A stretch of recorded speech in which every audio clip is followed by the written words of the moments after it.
This next one, though, was about Bischoff and the jabs at Tony Khan and Punk, or what I guess Eric would call astute observations or whatever he would like to say, but the things that rile people up. And it seems like it's been at a pretty consistent clip as of late, especially as somebody who can tell you aggregates this kind of content.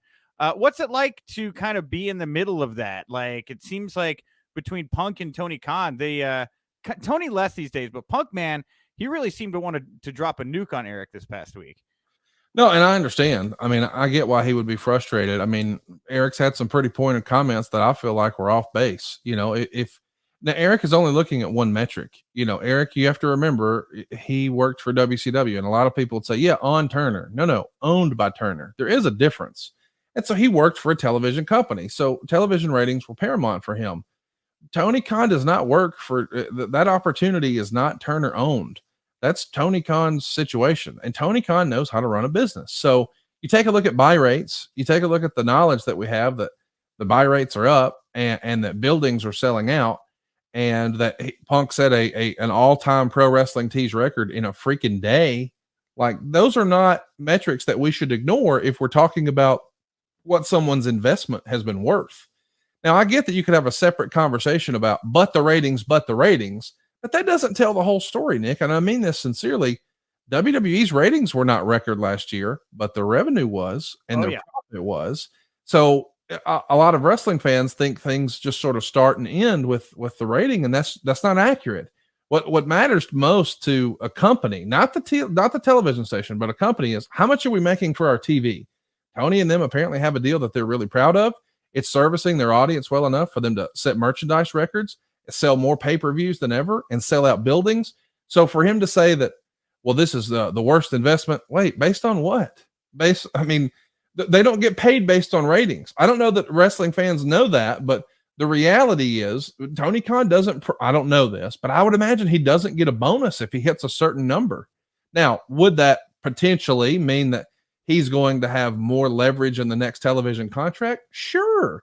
But in the meantime, before that happens, he makes money by selling pay-per-views and merchandise and tickets, and they're crushing right there. So all the other metrics are solid, and it feels like Eric just picks the one. And I don't know if, just honestly, Nick, I don't know if he does that just because he thinks it's fun to poke the bear and create some controversy.